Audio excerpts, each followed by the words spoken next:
Windsors, a royal family, has been provided by the Corporation for Public Broadcasting and by the annual financial support of viewers like you.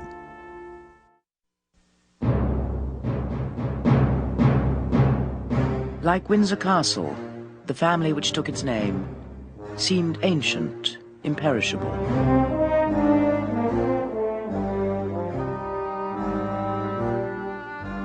This is the last great dynasty in Europe.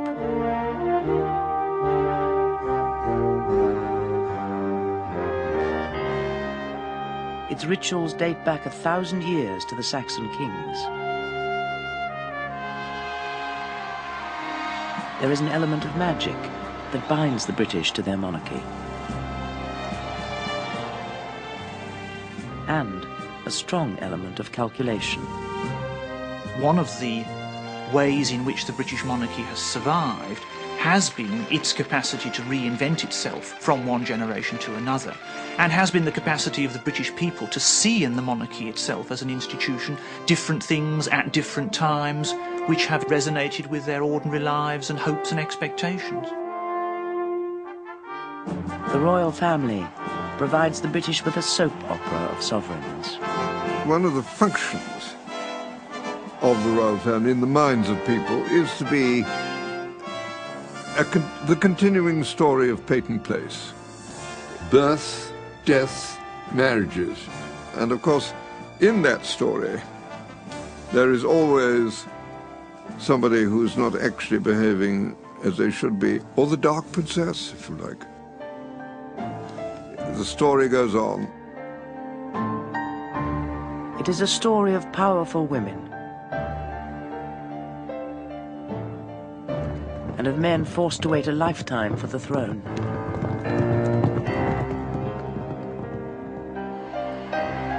It is the story of a charming prince who would disappoint a nation. He was the most famous man in the world. He was the blue-eyed boy of the whole world. Everybody wanted to touch him. I mean, you know, he looked divine, and he had this terrific charm and a smile and the easy manner.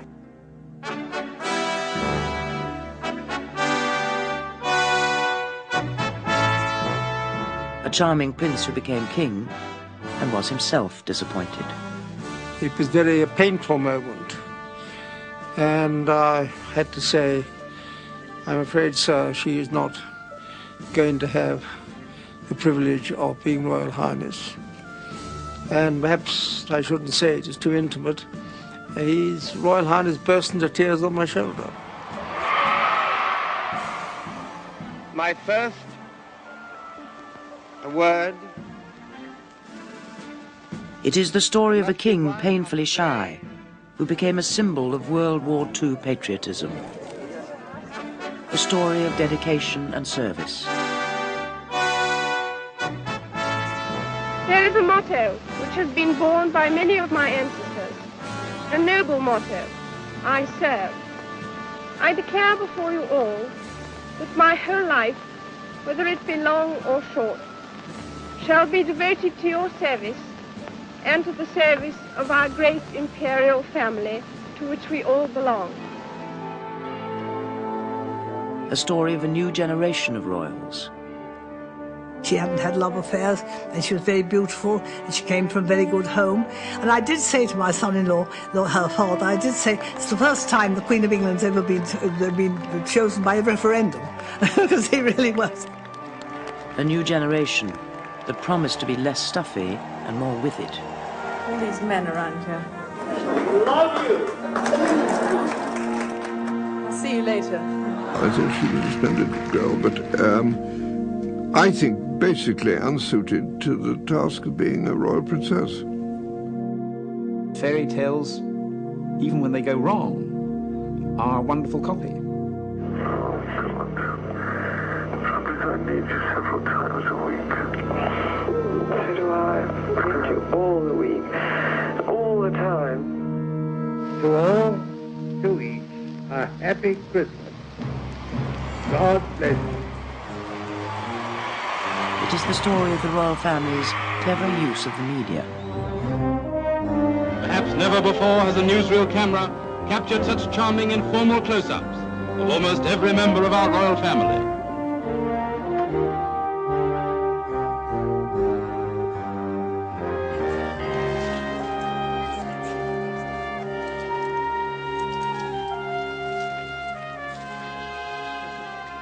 first film about the royal family was one of the most skillfully executed propaganda exercises which I certainly can remember. It was a masterstroke, a superb piece of public relations. I suspect a lot of other people too have progressively wondered if the royal family are prepared to make a film taking you into their house, taking you to their picnics, then why shouldn't the paparazzi sneak around in rhododendrons taking pictures of royal princesses bathing?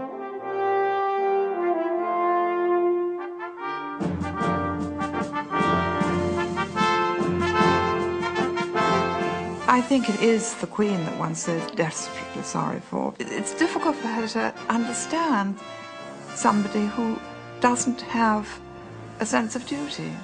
Everybody thinks in a way, what fun to be the Queen if you can be the Queen for a day. But for a lifetime to have that life. Seeing what she looked upon as her own home go up in flames was devastating. And it came in a year when she'd had quite enough blows to withstand.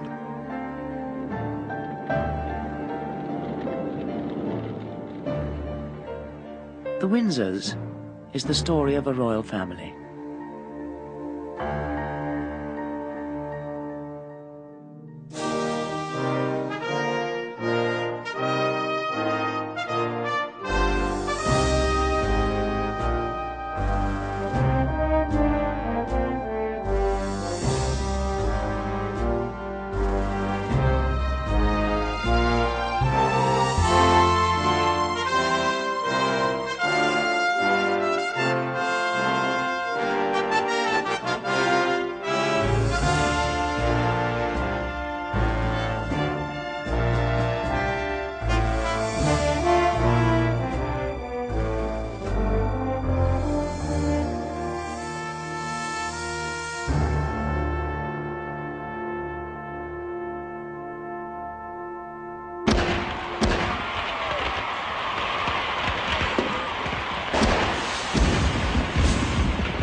In May 1935, Britain's King George V celebrated 25 years on the throne, his silver jubilee.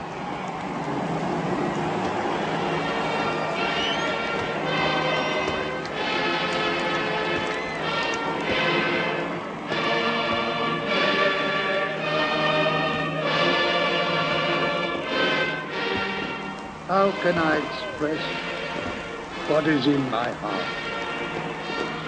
As I passed this morning through cheering multitude to and from St. Paul's Cathedral, as I thought there of all that these 25 years have brought to me, to my country and my empire, how could I fail to be most deeply moved?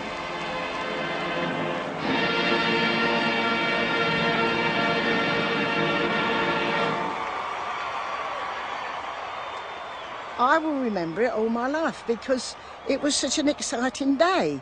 He was the governor and you all had to look up to him, and I was proud to be British and look up to a man like him because I thought he was a very good man.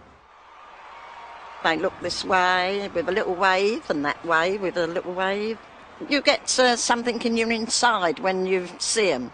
You think to yourself, oh, and I don't know, it's a funny feeling you get that you want to cry or something like that.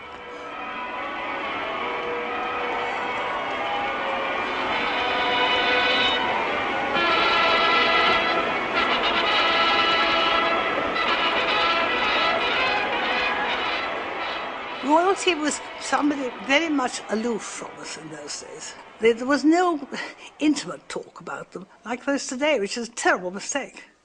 And they were therefore was something very precious that you thought of with great awe. George V's Silver Jubilee was more than an anniversary. It was a celebration of the survival of the monarchy. He had led Britain through crises like the First World War, which had destroyed many of Europe's monarchies. I can only say to you, my very dear people, that the Queen and I thank you from the depth of our hearts for all the loyalty and, may I say, the love with which this day and always you have surrounded us.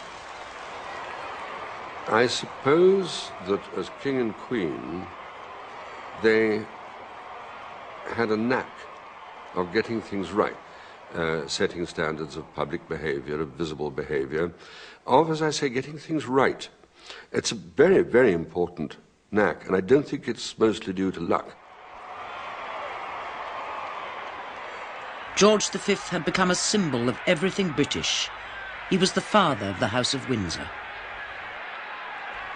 To his granddaughters Elizabeth and Margaret, he was Grandpapa England.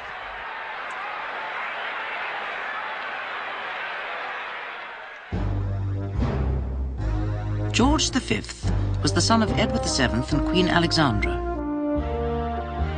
His grandmother was Queen Victoria.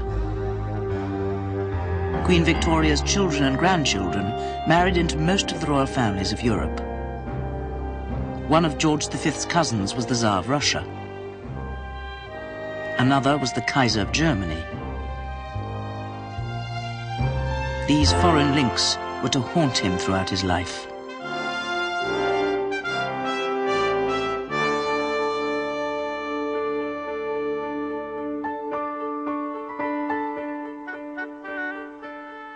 George was not brought up to be king. His elder brother Eddie was. Queen Victoria once described them as wild as hawks. I can't manage them at all. And they were very undisciplined as little boys.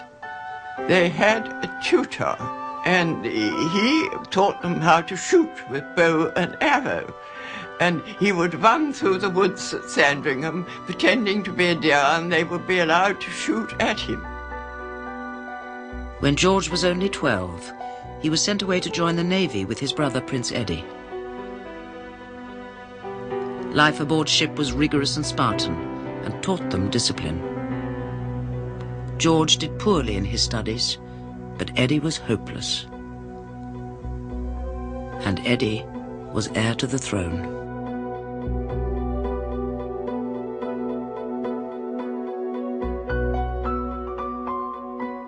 Prince Eddie was a few years older, but far stupider.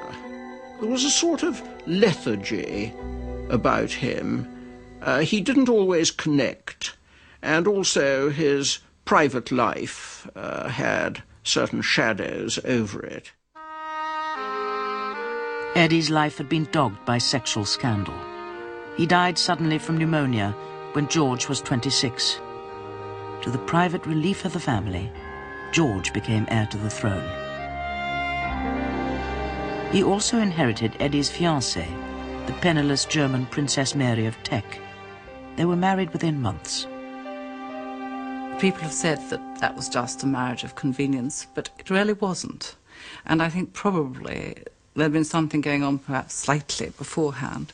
But although they were very shy and inhibited and people thought they were a cold little couple, they wrote each other the most touching love letters, saying, "Oh, I'm so sorry that I'm so stiff when I'm with you, but really, I do love you, although I can't actually tell you so, I have to write it." And they understood each other perfectly.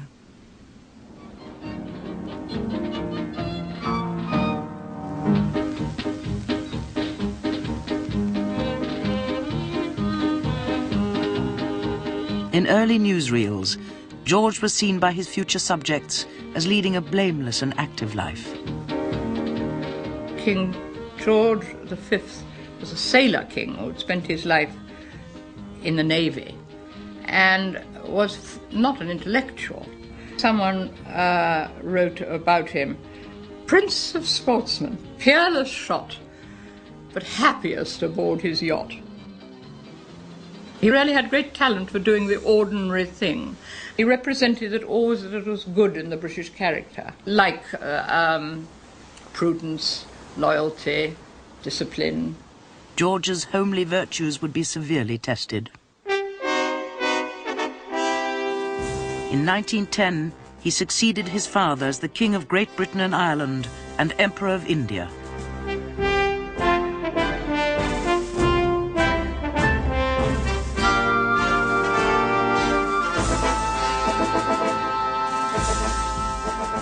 In the winter of 1911, King George and Queen Mary travelled to India to take part in the greatest imperial pageant ever staged, the Delhi Durbar.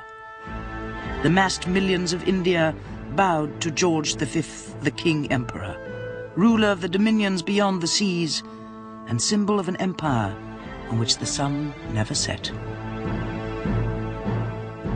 There was this little king sitting on his throne with officials all round, and some even the fact he was just rather a little man made it all the more impressive.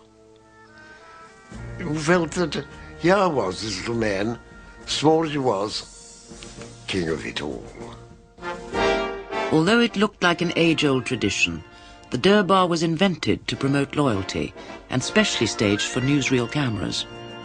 Stage management and the stage managing of royalty was an essential aspect of life right the way across Europe. The great monarchies of that time were all of them inventing spectacular ceremonies connected with their monarchy. It's partly, I think, the need for emotion, excitement, hype, as I suppose we would now call it, bread and circuses, as the Romans had called it back in the time of their empire. In 1913, George's cousin, the Kaiser, laid on a spectacular wedding for his daughter in Berlin.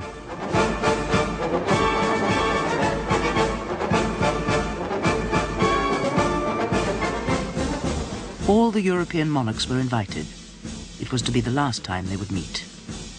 As a mark of respect, King George wore a German uniform, complete with spiked helmet.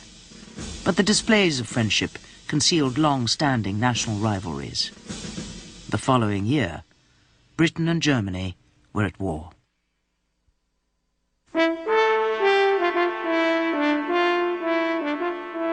George V's cousin, the Kaiser, was transformed into a figure of hatred.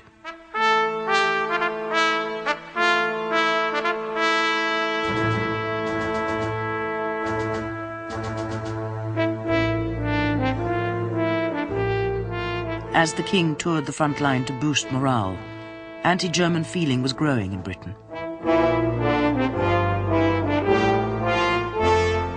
Rallies were held to denounce Germans. Anyone with a German name or German connection was suspect.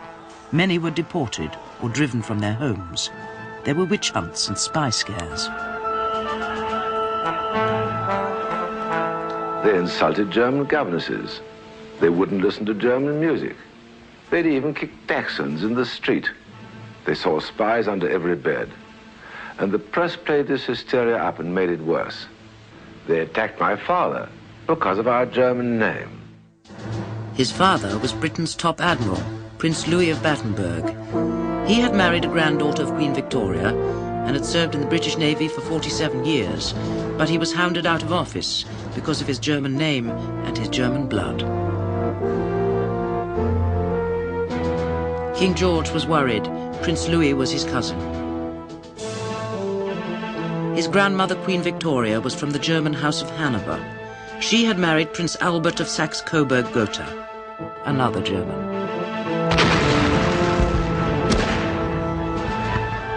The crisis came in 1917, when it looked as though Germany might win the war. People began to mutter that George and his family were really Germans, presiding over what the novelist H.G. Wells called an alien and uninspiring court. When the king read this, he angrily retorted, "I may be uninspiring, but I'm damned if I'm an alien." The king and queen were advised to tour industrial areas to quell discontent.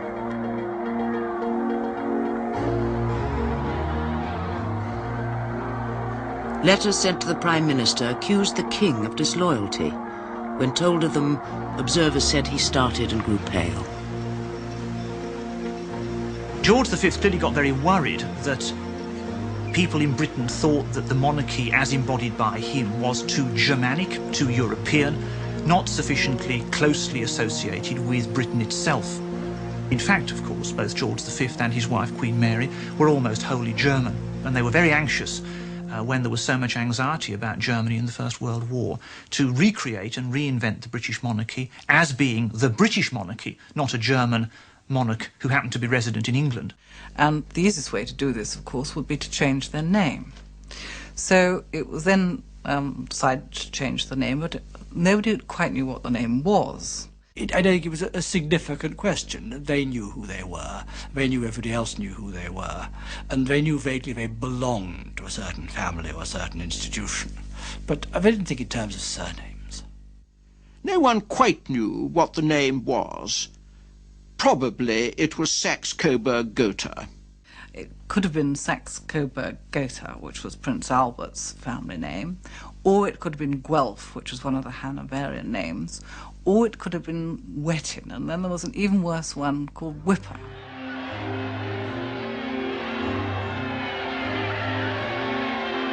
George V's family name was most likely Saxe-Coburg-Gotha, all the more embarrassing when German Gotha bombers began to raid London.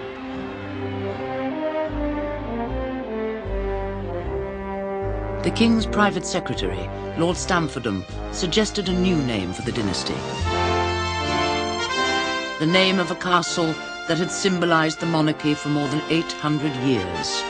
Its stone walls as solid and as English as the earth on which it stood. It recalled prancing horses and plumes on cocked hats. And the standard snapping over the round tower. The name struck the right patriotic note, Windsor. In July 1917, a proclamation was issued declaring that the royal family was to be known as the House of Windsor. And it was on that occasion that the Kaiser, on hearing of this, made quite a good joke. He said in future he would look forward to going to the play The Merry Wives of Saxe-Coburg-Gotha. On the King's orders, Prince Louis of Battenberg's family had to change their name. They translated it to Mountbatten. The King's most embarrassing relations, like the Duke of Coburg, who was fighting on the German side, were cut off completely. The King also decided to reject his Russian cousin, the Tsar, with far more terrible consequences.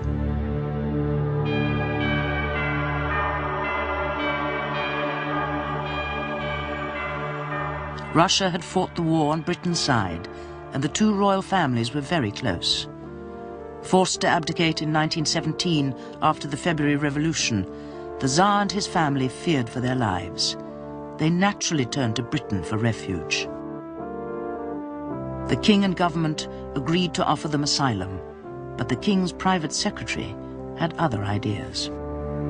Lord Stamfordham came to the King and said, "It is going to make you very unpopular in England if you give sanctuary to a deposed tyrant, as he was thought, such as the Tsar.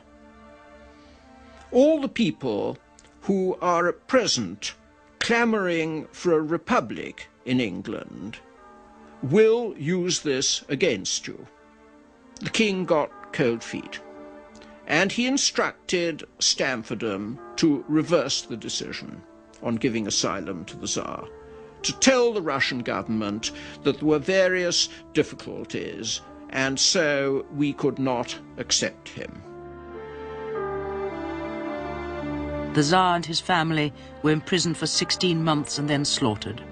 The murders haunted their British relations. They were all shot together. I believe my cousin Alexei, who was just 14 years old, didn't die at once. He was shot 3 more times. And the following day, my Aunt Elizabeth, who had founded the nursing sister movement and was revered almost as a saint, was also murdered by being flung down a mine shaft. George V's decision to abandon his cousin and the rest of the Russian royal family was covered up for decades. if the Tsar had come to England, of course, the terrible massacre of the following year would not have taken place. And what one must say of the king is that he denied the only possible chance of escape to the Tsar. And so the blood of the Tsar, in a sense, rests on the hands of King George V. He didn't think he was passing a death sentence. He would have felt if he'd had them here, he might have been passing a death sentence on the British monarchy as well as the Russian monarchy. And what good would that have done to the world? So we mustn't give him second sight. He didn't know what was going to happen.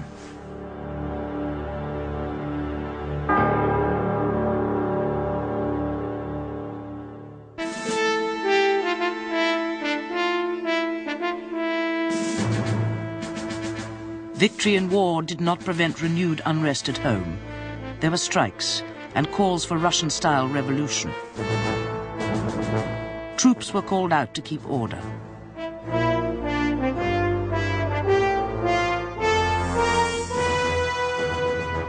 In Ireland, nationalists were repressed by force, but their republicanism seemed to threaten both the crown and the empire.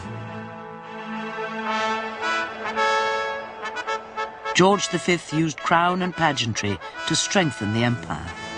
On St. George's Day 1924, he opened the British Empire Exhibition in London. I declare the British Empire Exhibition open. Crowds flocked to Wembley.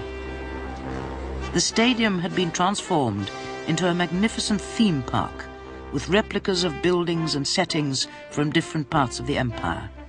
The king and queen mingled with their subjects, the aim to promote trade and understanding throughout their realms and territories beyond the seas.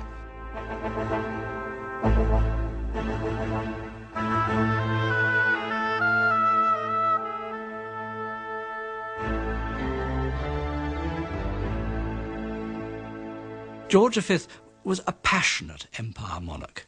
He believed that it was his destiny to rule over this vast stretch of territory spread around the whole world, which to him meant not merely power, but also almost a kind of mystical glory. The exhibition was a huge success and a diversion for the British people at a time of economic trouble.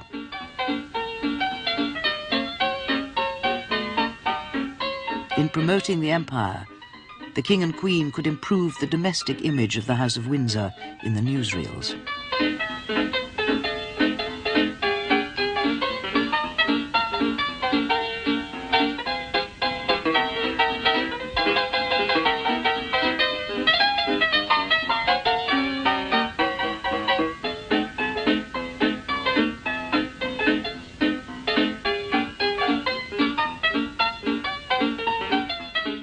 One of the things that George V was very good at was in projecting a curious hybrid image of the British royal family. That is, that on one side it was very splendid and spectacular and ceremonially grand, but on the other side he presented an image with Queen Mary and his children of middle-class, bourgeois, domestic virtue and decency. Now, what is odd about that is that it was, in a sense, a complete fiction, in as much as the fact that the private image of the royal family under George V really didn't square with the public image at all.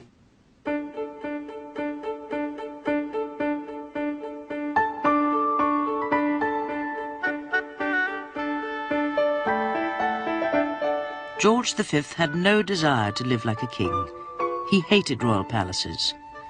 He liked Sandringham because he had been brought up there, but he preferred not to live in the big house. Instead, he chose to live in a little house in the grounds, York Cottage, which reminded him of his childhood. It was a very poky little place, I think. My mother thought it was a wretched place. I have a feeling that Queen Mary may have too, but I think the King thought it was the cat's whiskers. It was a wonderful house because he'd partly been brought up there. The King's eldest son said, "You'll never understand my father until you have seen York Cottage." The King spent his time there sticking stamps into his collection and shooting on the Sandringham estate. Queen Mary was frustrated by the King's resistance to change, as her niece remembers. Whenever she tried to do anything, George V always said, "But I've always had it like this. My mother always did it like that. You mustn't touch it, you see." The King kept her in a very tight rein indeed. I mean, he didn't like to go outside his absolutely rigid routine. He didn't like dining out. He didn't like going and staying in country houses.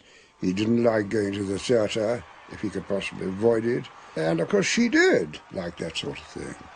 But, of course, in exchange for that, she had a position of immense dignity, of immense wealth, I think one must say, and privilege, and she knew it, and she paid the price for it.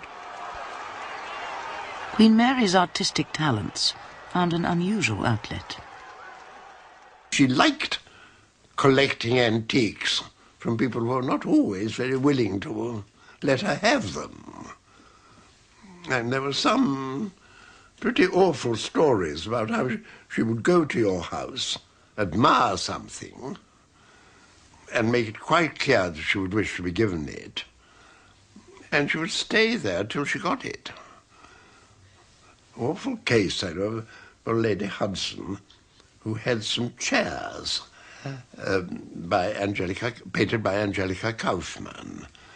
And Queen Mary came to tea, admired these chairs, and said that she had a table painted by Angelica Kaufmann. The chairs would go very well with it. And Lady Hudson did her best. But at 9 p.m., Lady Hudson gave up, and the chairs went off in the Royal Daimler.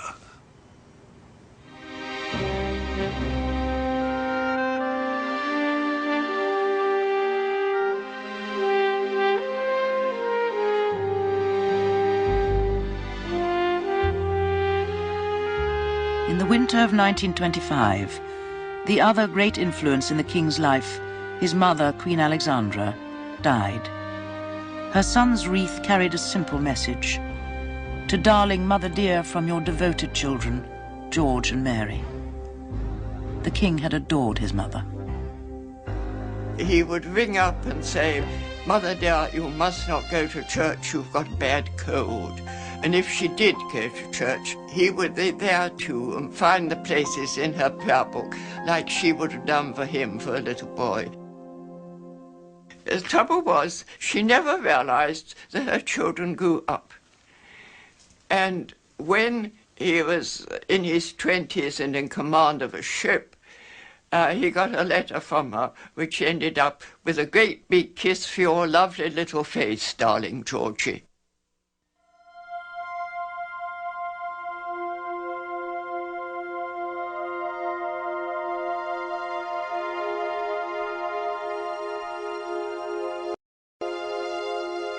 By contrast, George had been intimidated by his father, and that was to poison his relationship with his own children. "I was terrified of my father," he told a friend, "and I am determined that my own children will be terrified of me." The public image was of a very happy family, a devoted father, devoted mother. But the reality was that the family was really quite unhappy. But nobody knew about it, or at least the great British public didn't know about it. The people in the know knew, but they didn't tell. King George and Queen Mary had a daughter and 5 sons. The youngest, Prince John, was born epileptic and brain damaged, and kept hidden away until he died at 14.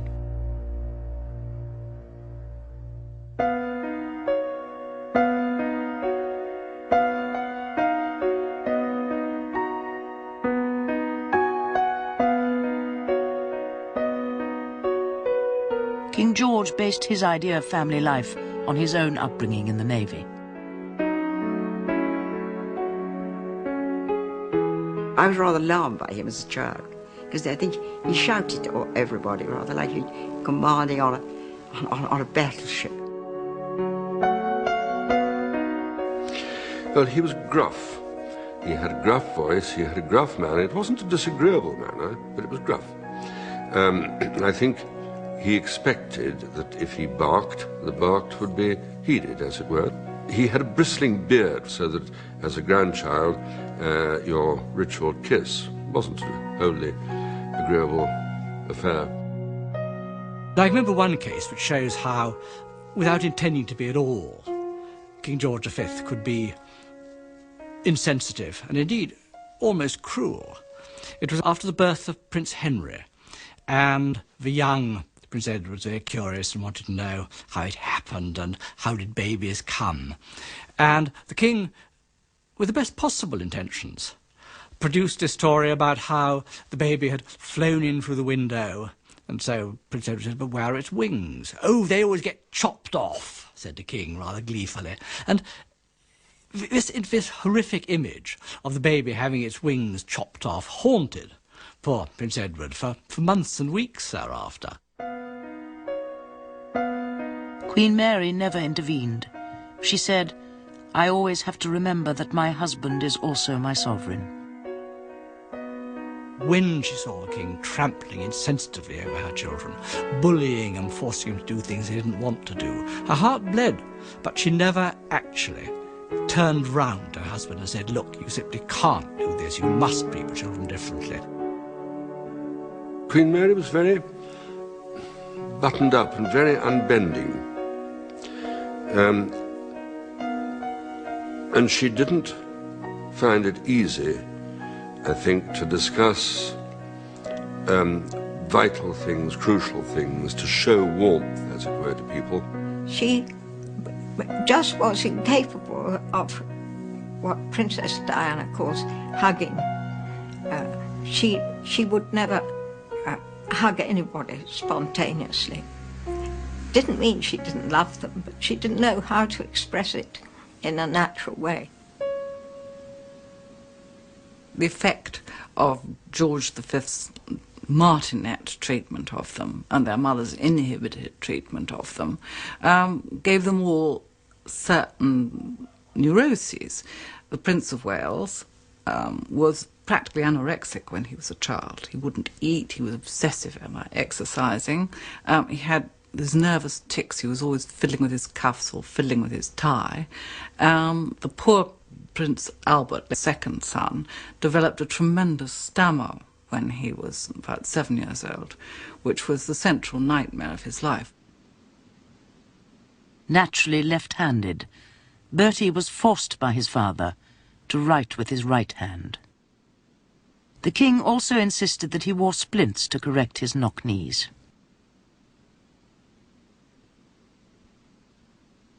Prince Henry, that's the third son, didn't seem to be too badly affected. I don't think he was a man with great nerve endings, really.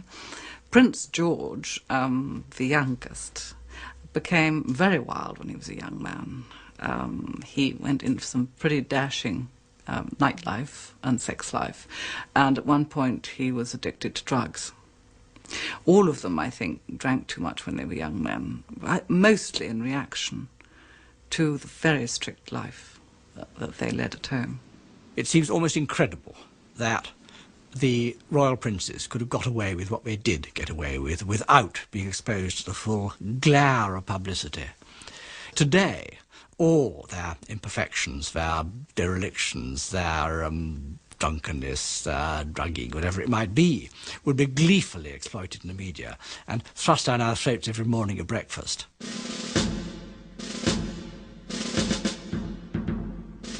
The media did show the successes of the Prince of Wales. After the war, Lloyd George, the Prime Minister, had suggested a new role for the glamorous prince. He should tour the empire to strengthen links to the crown. That was a very good idea. First of all, it gave the Prince of Wales something to do, but also it was something that the king couldn't have done half as well as the Prince of Wales did it.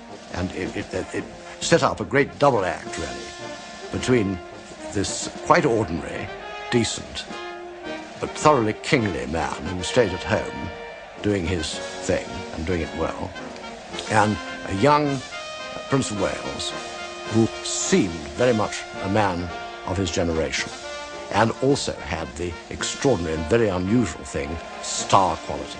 The king didn't have star quality. He was kingly, but he wasn't a star. The Prince of Wales was a star.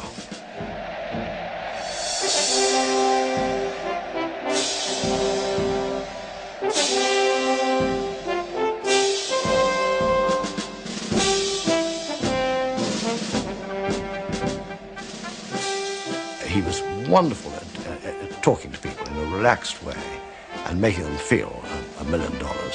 He could make speeches off the cuff, just at whistle stops, and people would go away with a song in their hearts.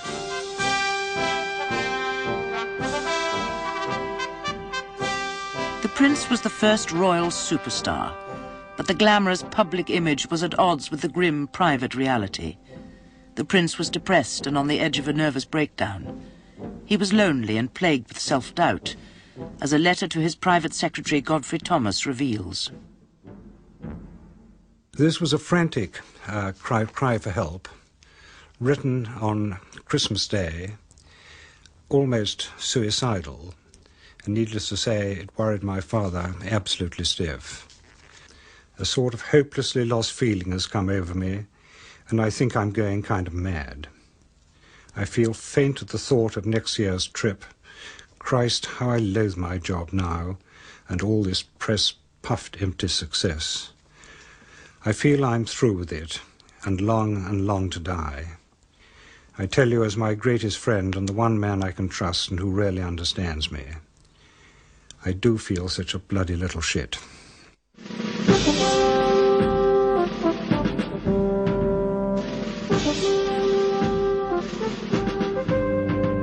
The famous double act between the King and the Prince of Wales was publicly successful, but privately riddled with tension. The prince felt his father didn't appreciate his efforts. The public applauded, but his father could only criticize.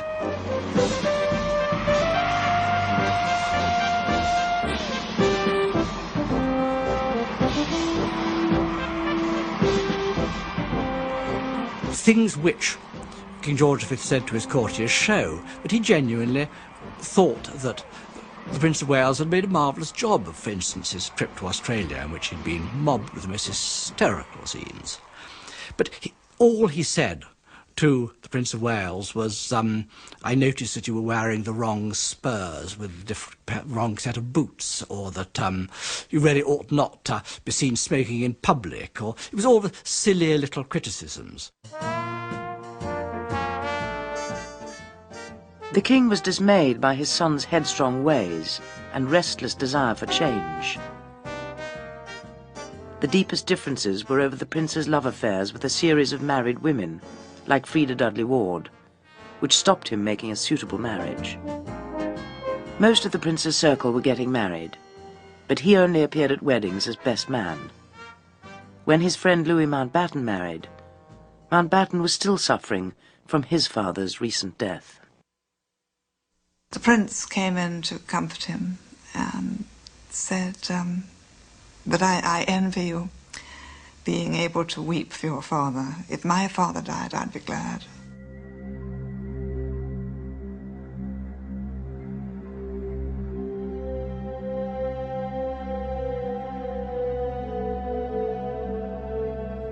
In 1928, the king fell seriously ill. The whole nation followed the daily bulletins on his declining health. The Prince of Wales, on tour in Kenya, was urgently recalled by a telegram from the Prime Minister, Stanley Baldwin. When Lascelles, his private secretary, showed him this telegram, he said, oh, silly old Baldwin, just an electoral dodge, I'm not going.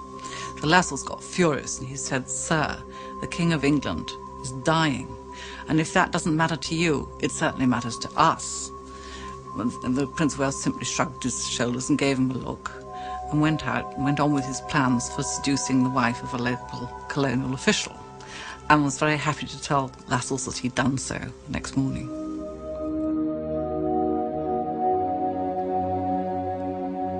Lascelles resigned. The rest of the prince's staff finally persuaded him to return home.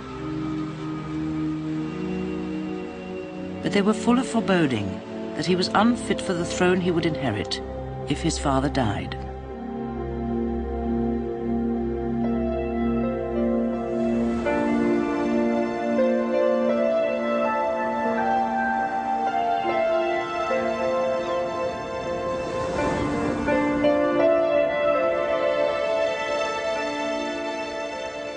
The nation's prayers were answered.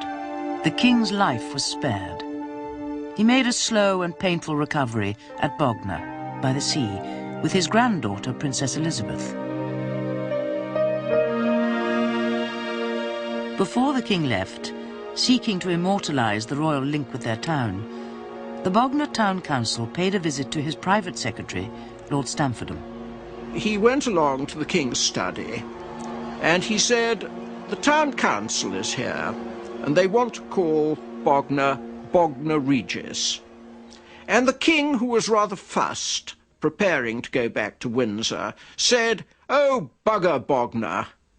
And Lord Stamfordham bowed, returned to the delegation, and said, "His Majesty has been graciously pleased to accede to your request." The king returned to duty, greatly strengthened in the nation's affections. Despite his limited horizons, George had built up a reputation as a solid constitutional monarch, dispensing common-sense advice. George V's notion of what the monarch was for in terms of politics was that he envisaged it as a sort of referee, that he was presiding over different football teams of political parties, as you might say, and that on the whole he saw his job as being to bring warring political parties together when there were periods of national crisis.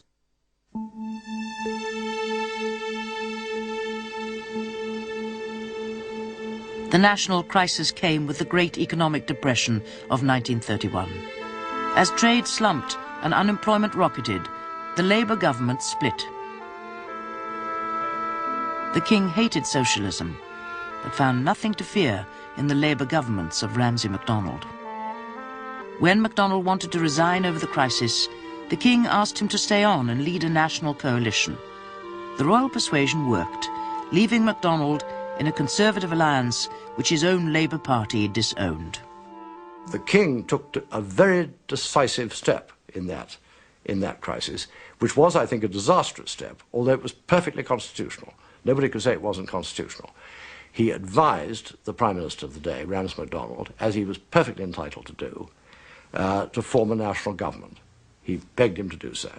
And Ramsay MacDonald, very misguidedly, agreed to do it and formed a national government.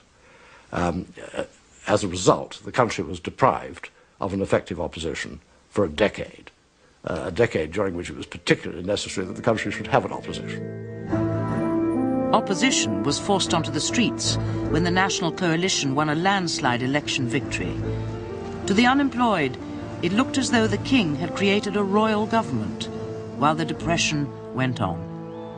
The king pleaded for unity through the new medium of wireless. Through one of the marvels of modern science, I am enabled this Christmas Day to speak to all my peoples throughout the empire. I shall always remember as a small boy listening to George V's Christmas broadcasts.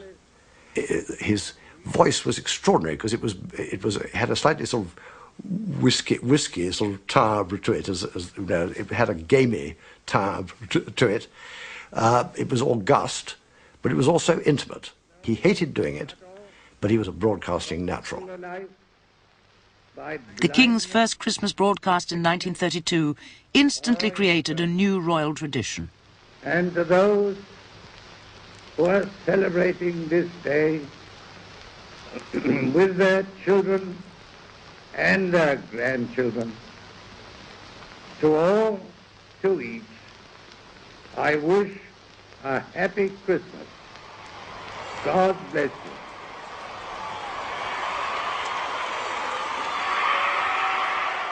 He wasn't a very clever man, but his heart beat with England. There's no question about that. He knew exactly the heartbeat of England, and England knew his heartbeat. No question about it. He was a very great old king, in many, many respects.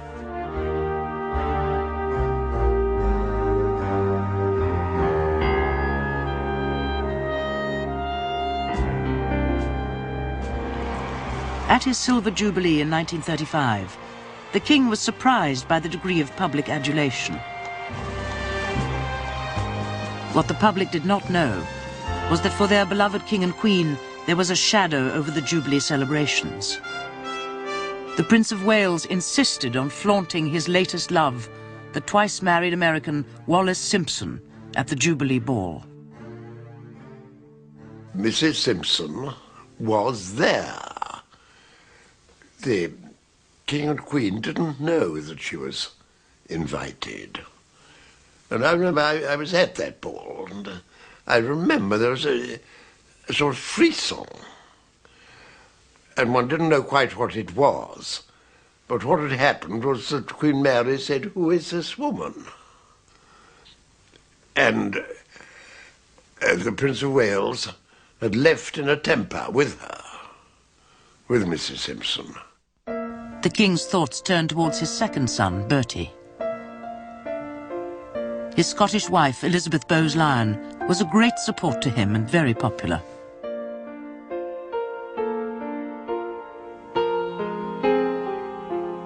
They perpetuated the Windsor image of the happy family, and their daughter Elizabeth guaranteed the future of the dynasty. But Bertie was not the heir to the old king's throne. If by a wave of the wand he had been able to remove the Prince of Wales from the scene, to in some way reverse the order, so that his second son, the Duke of York, instead became heir to the throne, I have no doubt at all that he would have done so.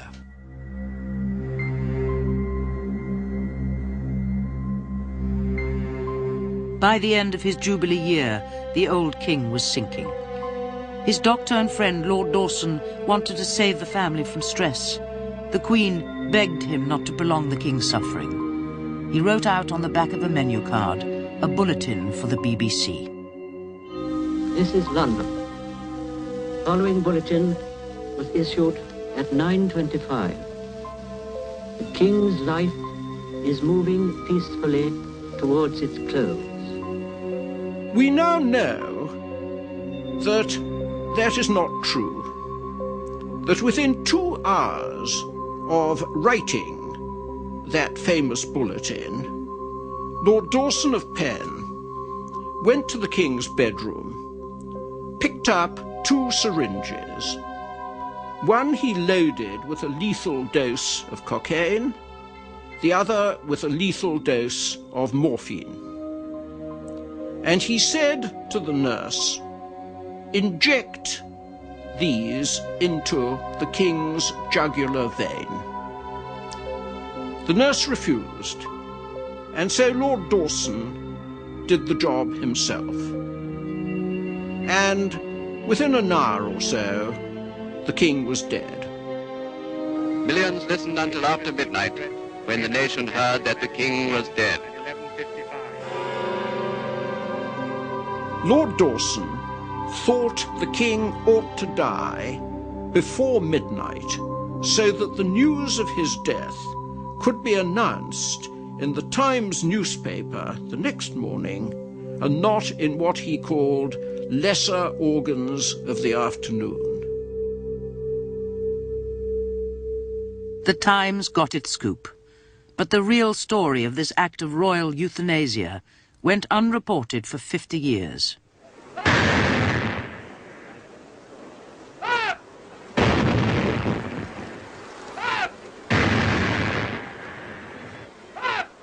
Genuine grief for the king convulsed the nation.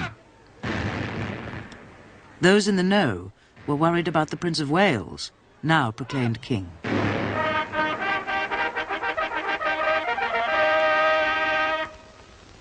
Whereas it has hath pleased Almighty God. The new King Edward VIII broke with tradition to watch the ceremony. Beside him was the woman his father found so unsuitable, and whom he now intended to make his queen. God save the King.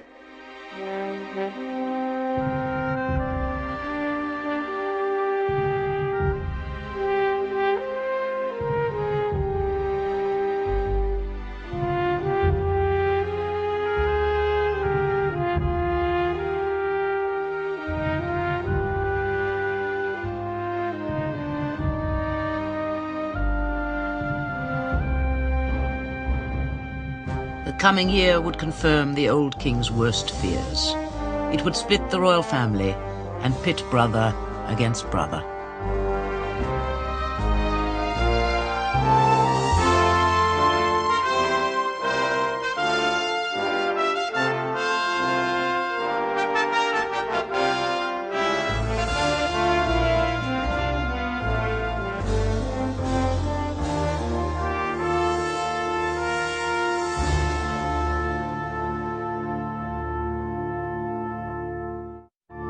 The Windsors, a royal family, will continue in a moment. You can purchase The Windsors on video for $29.95 plus shipping and handling. To order this 4-hour series, call WGBH Boston Video at 1-800-255-9424. You're watching PBS.